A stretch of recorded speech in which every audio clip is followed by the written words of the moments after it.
శ్రీ సత్యసాయి జిల్లాలో రేపు సీఎం చంద్రబాబు పర్యటించనున్నారు. పర్యటనలో పుట్టపర్తి సత్యసాయి విమానాశ్రయానికి సీఎం చంద్రబాబు రానున్న సందర్భంగా ప్రతిష్టాత్మకంగా పోలీసులు భద్రతా చర్యలు చేపట్టారు. ఈ సందర్భంగా జిల్లా కలెక్టర్ టిఎస్ చేతన్, ఎస్పీ రత్న కలిసి విమానాశ్రయాన్ని సందర్శించి భద్రతా ఏర్పాట్లను ప్రత్యేకంగా సమీక్షించారు. ముందస్తు ఏర్పాట్లపై అధికారులకు పలు సూచనలు చేశారు. ముఖ్యమంత్రి పర్యటనకు ప్రతిష్టాత్మకంగా తీసుకొని పర్యటన సమయంలో ఎలాంటి లోటుపాట్లు లేకుండా అన్ని శాఖలను సమన్వయంతో పనిచేయాలంటూ సూచనలు చేశారు. ఉరవకొండ నియోజకవర్గంలో వజ్రకరూరు మండలంలోని హాంద్రీనీవ కాలువ వెడల్పు పనులను ప్రారంభించనున్నారు. అలాగే ఛాయాపురం గ్రామంలో పలు అభివృద్ధి కార్యక్రమాల్లో ముఖ్యమంత్రి పాల్గొనున్నారు. ఈ పర్యటన సందర్భంగా జిల్లా వ్యాప్తంగా అధికారులు అప్రమత్తంగా ఉండాలని సీఎం చంద్రబాబు పర్యటన విజయవంతం చేయాలని పిలుపునిచ్చారు. ఇప్పటికే అన్ని ఏర్పాట్లు పూర్తయ్యాయని అధికారులు వెల్లడించారు.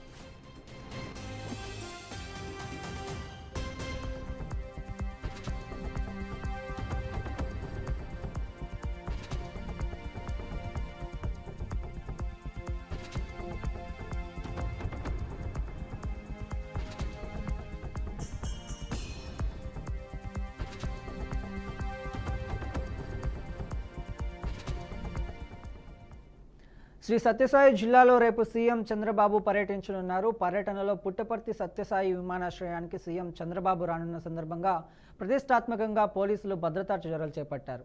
ఈ సందర్భంగా జిల్లా కలెక్టర్ టిఎస్ చేతన్, ఎస్పీ రత్న కలిసి విమానాశ్రయానికి సందర్శించి భద్రతా ఏర్పాట్లను ప్రత్యేకంగా సమీక్షించనున్నారు. ముందుగా ఏర్పాట్లపై అధికారులు పలు సూచనలు చేశారు. రైటింగ్ ఇదే అంశానికి సంబంధించిన మరింత సమాచారం మా ప్రతినిధి ప్రకాష్ అందిస్తారు. ప్రకాష్, చెప్పండి.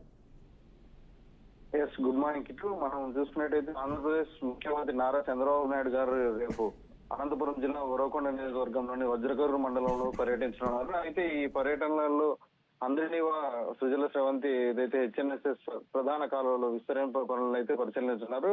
ఈ నేపథ్యంలో అలాగే శ్రీశైలం డ్యామ్ బ్యాక్ వాటర్ నుంచి కూడా రాయలసీమకు అదనపు నీటిని తీసుకురావడం గురించి కూడా నీటిపారుదల శాఖ అధికారులు ఎవరైతే ఉన్నారో వాళ్ళతో సమీక్షా సమావేశం కూడా నిర్వహించే పరిస్థితి అయితే ఉంటుందని అయితే మనకు అధికారులు అయితే వెల్లడించారు. అయితే మనం చూసుకున్నట్లయితే ఈ పర్యటనకు సంబంధించిన అన్ని ఏర్పాట్లను వేగవంతంగా చేపట్టారని రాష్ట్ర ఆర్థిక శాఖ మంత్రి పయ్యావుల కేశవ్ అయితే ఆదేశించారు. అయితే బుధవారం సాయంత్రం జిల్లా కలెక్టర్ వినోద్ కుమార్, అనంతపురం జిల్లా కలెక్టర్ వినోద్ కుమార్ తర్వాత అనంతపురం ఎస్పీ జగదీష్ తో కలిసి వజ్రకరూరు మండలం ఛాయాపురం గ్రామం వద్ద ఏర్పాటు చేసిన హెలిప్యాడ్ హెచ్ఎన్ఎస్ కాలువ వెడల్పు పనులు కూడా గ్రామ సభ సంబంధించిన ఏర్పాట్లు కూడా పరిశీలించారు. అయితే ఈ సందర్భంగా మంత్రి పయ్యావుల కేశవ్ కూడా మీడియాతో ఒక చిన్న సమావేశం అయితే ఏర్పాటు చేస్తూ మాట్లాడడం జరిగింది.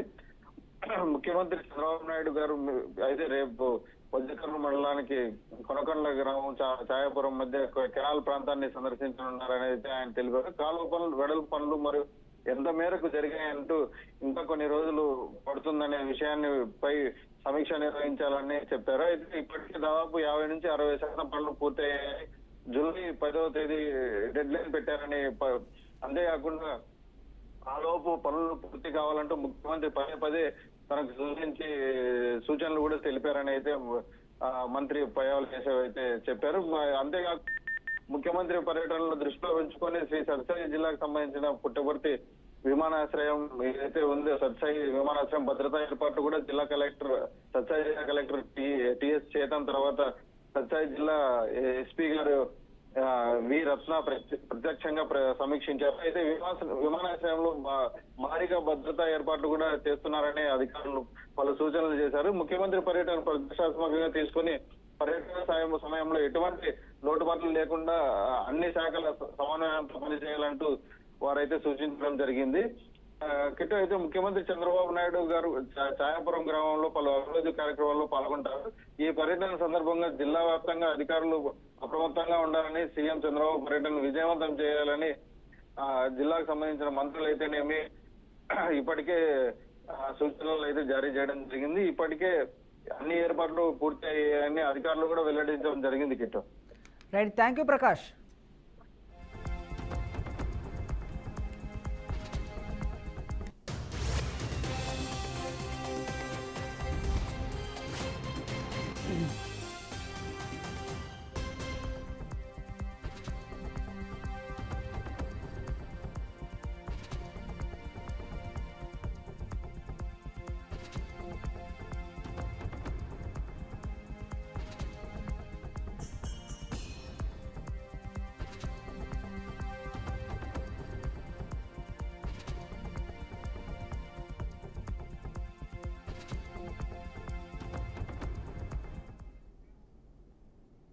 శ్రీవారి ఆలయంపై విమాన సంచారం కలకలం రేపింది. ఆలయంపై విమాన రాకపోకలు నిషేధించాలని గతంలో టీటీడీ కేంద్ర ప్రభుత్వాన్ని కోరింది.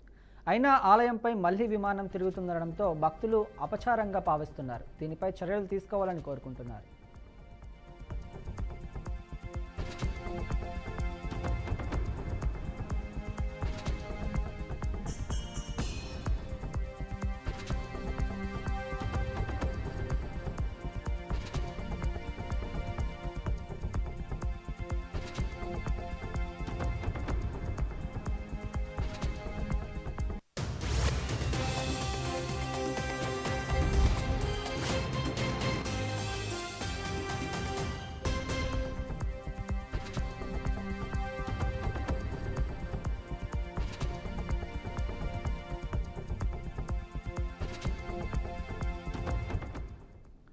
శ్రీవారి ఆలయంపై విమాన సంచారం కలకలం రేపింది. ఆలయంపై విమాన రాకపోకలు నిషేధించాలని గతంలో టీటీడీ కేంద్ర ప్రభుత్వాన్ని కోరింది. అయినా ఆలయంపై మళ్లీ విమానం తిరుగుతుండడంతో భక్తులు అపచారంగా భావిస్తున్నారు. దీనిపై చర్యలు తీసుకోవాలని కోరుకుంటున్నారు. రైట్, దీనిపై మరింత సమాచారం మా ప్రతినిధి గోపీనాథ్ అందిస్తారు. గోపీనాథ్, చెప్పండి. బ్రహ్మయ్య, మొత్తం మీద అంటే తిరుమల శ్రీవారి ఆలయానికి ఇప్పటికే ఉగ్రవాదుల నుంచి ముప్పు పొంచి ఉన్న నేపథ్యంలో గత వారం రోజుల క్రితం కూడా టీటీడీకి సంబంధించి విజిలెన్స్ సిబ్బంది కావచ్చు, ఆక్టోపస్ బల్ కావచ్చు, వీళ్ళందరూ కూడా పెద్ద ఎత్తున మాక్ డ్రిల్స్ కూడా నిర్వహించడం జరిగింది. ఎందుకంటే కాశ్మీర్ లో ఉగ్రవాదుల దాడి జరిగిన నేపథ్యంలో ఇక్కడ కూడా హై అలర్ట్ ప్రకటించిన నేపథ్యంలోనే ఆ రకమైన చర్యలు తీసుకోవడం జరిగింది. అయితే ఏ సమయంలో అయినా సరే ఏదో ఒక రూపంలో తిరుమలకి హై అలర్ట్ వస్తూనే వస్తుంది. చాలా జాగ్రత్తలు తీసుకుంటున్నారు టీటీడీ భద్రతా సిబ్బంది. మరోవైపు ఇప్పటికే 3 అంచెల భద్రత కొనసాగుతా ఉంది. శత్రు దుర్భేక్షంగా ఉన్న తిరుమలకి సంబంధించి ఎప్పటి నుంచో పట్టి పీడిస్తున్నటువంటి సమస్య తిరుమల ఆలయం పైన, ప్రధాన ఆలయం పైన విమానాలు కొట్టడం, విమానాలు అక్కడి నుంచి కూడా వెళ్ళడం, దీన్ని నిషేధించాలని చెప్పి కేంద్ర ప్రభుత్వం నుంచి కూడా గత 3 సంవత్సరాల నుంచి కూడా టీటీడీ విజ్ఞప్తి చేస్తున్నప్పటికీ కూడా ఏ ఒక్క ప్రజాప్రతినిధి కానీ లేదా ఏ ఒక్క అధికారి కూడా దీనిపైన స్పందించలేదు. ప్రభుత్వాలు కూడా పట్టించుకోకుండా పోలేదు. అయితే ఇప్పటికే అంటే లక్షలాది మంది భక్తులు తిరుమలకు వస్తున్నారు. మరోవైపు ఆలయం లోపల విధులు నిర్వహించేటటువంటి శ్రీవారికి కైంకర్యాలు నిర్వహించేటువంటి అర్చకులు కూడా విమాన రాకపోకలు, ఎందుకంటే శిఖరాగ్రంగా అంటే స్వామివారికి సంబంధించి ఆనంద నిలయము పైన ఎటువంటి రాకపోకలు జరగకూడదు. అది కాకుండా మానవుడు ఒకడు ఆలయం పైన భాగంలో, వెంకటేశ్వర స్వామికి ప్రధాన ఆలయం పైన భాగంలో అలా వెళ్ళకూడదు, అది ఆగమ శాస్త్ర ప్రకారం విరుద్ధం అని చెప్పి కూడా చెప్పడం జరిగింది. అయితే ఇన్ని ఒకవైపు భద్రత పరంగా, మరోవైపు ఆగమ శాస్త్రాల ప్రకారం వద్దని చెప్తున్నప్పటికీ కూడా విమాన రాకపోకలు అనేది కంటిన్యూ అవుతూనే వస్తున్నాయి. తాజాగా ఇవాళ కూడా మరోసారి విమానం చక్కర్లు కొట్టి నేరుగా అంటే ఆనంద నిలయం సమీపంలోనే, ఆలయం సమీపంలోనే వెళ్ళే నేపథ్యంలో ఒక్కసారిగా భద్రతా సిబ్బంది, అధికారులు, అదేవిధంగా సామాన్య భక్తులు అందరూ కూడా ఒక్కసారిగా ఉలిక్కి పడడం జరిగింది. అయితే వెంటనే రేణిగుంట విమానాశ్రయానికి సమాచారం ఇవ్వడం జరిగింది. అయితే టెక్నికల్ అంటే పైన ఎయిర్ ఉన్నటువంటి ప్రాబ్లం కారణంగానే అతి సమీపంలో వెళ్ళినట్టు కూడా అధికారులు కూడా చెప్తున్నారు. సో ఇది పూర్తి స్థాయిలో కూడా, ఎందుకంటే ఆలయం పరిసర ప్రాంతాలు కావచ్చు, దాదాపుగా అసలు శేషాచలం కొండ అటవీ ప్రాంతంలోనే ఈ పైన ఎయిర్ ఆకాశంలో అలా వెళ్ళకూడదు అనేది ప్రధానంగా భక్తుల డిమాండ్, అదేవిధంగా టీటీడీ డిమాండ్ కూడా. ఎక్కడైనా సరే దీనిపైన పూర్తి స్థాయిలో రాష్ట్ర ప్రభుత్వం దృష్టి సారించాలని టీటీడీ చెప్తుంది. Brahmaiah, right, thank you Gopinath.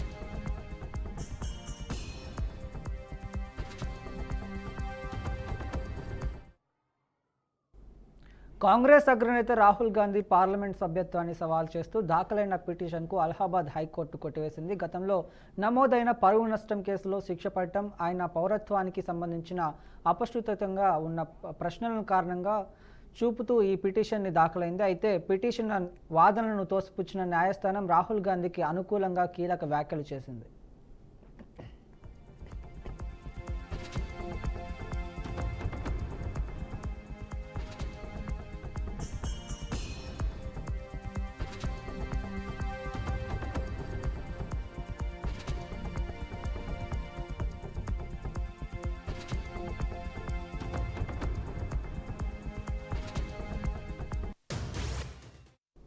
Rahul Gandhi పౌరసత్వం ఆధారంగా ఆయన పార్లమెంట్ సభ్యత్వాన్ని రద్దు చేసేందుకు ఎలాంటి బలమైన అధికార ఆధారాలను పిటిషన్ కోర్టు ముందుపరచలేదని చెప్పేసి ధర్మాసనం స్పష్టం చేసింది. ఆయన సభ్యత్వాన్ని రద్దు చేసేంతటికి స్పష్టమైన ఆధారాలేవి ముందు ఉంచలేదని కోర్టు వ్యాఖ్యానించింది. అంతేకాకుండా రాహుల్ గాంధీ పార్లమెంటరీ కార్యకలాపాల్లో పాల్గొనకుండా కేంద్ర ప్రభుత్వం ఎలాంటి నిర్దిష్ట నిర్ణయం తీసుకోలేదని కూడా హైకోర్టు ప్రస్తావించింది.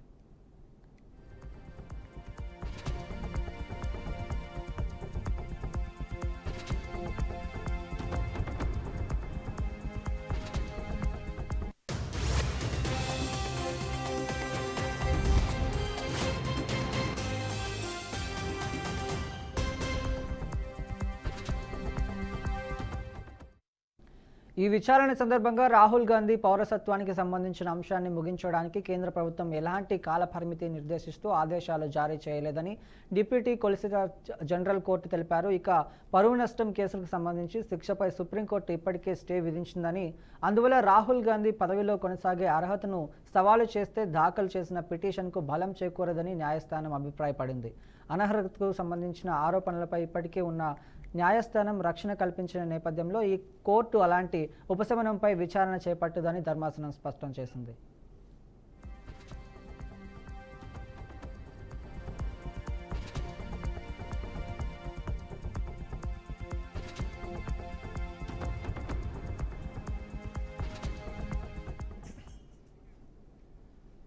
రంగారెడ్డి జిల్లా రాజేంద్రనగర్లో ఘోర రోడ్డు ప్రమాదం జరిగింది. ఈ ప్రమాదంలో శివకేశవ గౌడ్ అనే యువకుడు అక్కడికక్కడే మృతి చెందాడు. మృతుడు శివకేశవ మెకానిక్గా పనిచేస్తున్నాడు. ఒక ఇన్నోవా కార్ రిపేర్కి రావడంతో షిఫ్ట్ కార్ పెట్టుకొని ఇన్నోవా కార్ కిందకి వెళ్ళాడు.